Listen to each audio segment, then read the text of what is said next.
嘅冒險之旅。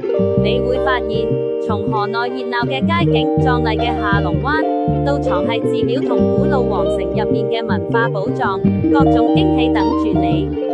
呢一路上，歷史、美食同風景，絕對令你回味無窮。第一日我哋由河內開始，喺酒店放好行李，我即刻去傳說中嘅火車街。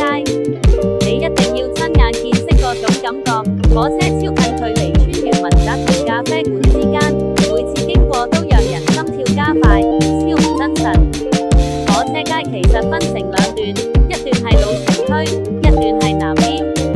要係老城區等火車經過，咁你就要記住呢個時間表啦。強烈建議大家提早20到30分鐘到現場卡位，火車成日都會延遲個15分鐘左右，早啲揾間咖啡館坐低，慢慢等。等火車嚟嘅時候，成條街都會變得超熱鬧，大家一邊影相一邊呼喊。當火車呼嘯而過，轟隆聲響同電影場面一樣，絕對讓你印象深刻。之後我去咗聖若瑟主教座堂，呢座哥德式教堂真係令人有種置身歐洲嘅浪漫氛圍。佢就位於越南嘅心臟地帶，真係令人驚豔。第二日我哋由河內出發去下龍灣，下龍灣係聯合國教科文組織認證嘅世界遺產。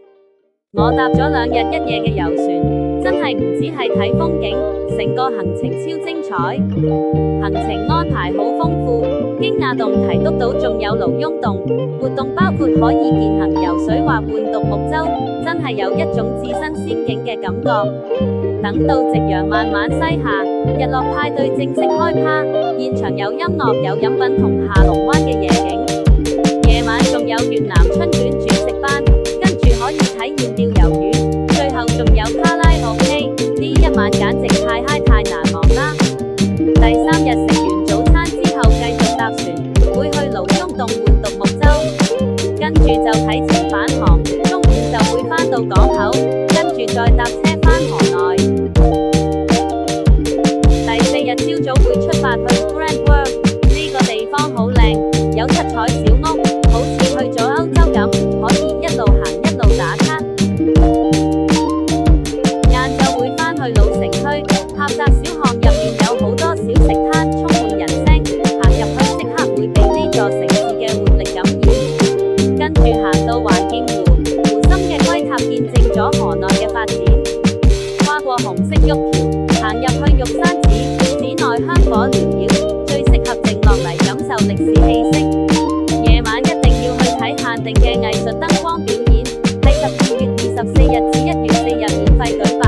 LED 燈將河內夜色點綴成最美嘅畫面，同時亦為今日行程畫上最夢幻嘅句號。第5日早上大概7點30分，我哋由老城區出發，展開寧平1日小旅行。呢1日超充實，歷史、自然美景、體力挑戰全部包辦。第一站係有1000多年歷史嘅華麗古都，參觀了丁王同黎王嘅廟宇，花園安靜又美，四周都是石灰岩山，讓人一早就沉澱心靈。然後嚟到山谷，搭傳統竹筏，穿越3個石灰岩洞穴，沿途都係奇形怪狀嘅山，仲有超靚嘅水中倒影，成個航程大約1小時，記得防曬啊！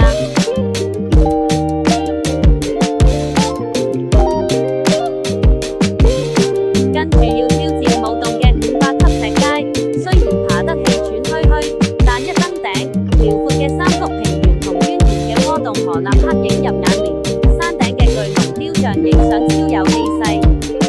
午餐就係當地餐廳享用豐盛嘅越南自助餐，下午回程返去河內，大概傍晚6點正至7點30分返到市區。雖然行程滿檔，但絕對值得。係旅程嘅最後1日，我哋探索河內嘅歷史。聖龍皇城作為聯合國教科文組織世界遺產，見證咗數百年嘅興衰故事。接着我去咗西湖隔離河內最古老嘅佛寺鎮國寺，同時作為今次旅行最後1站，細細咁感受越南深厚嘅文化底蘊同心靈嘅寧靜。6日嘅越南旅程，從熱鬧嘅街頭、遼闊嘅海灣、歷史古蹟到自然美景，希望你都可以感受到呢次旅程嘅美好。下次到你出發。如果你鍾意今次嘅旅程，記得點讚、訂閱同分享。下一次冒險再見啦！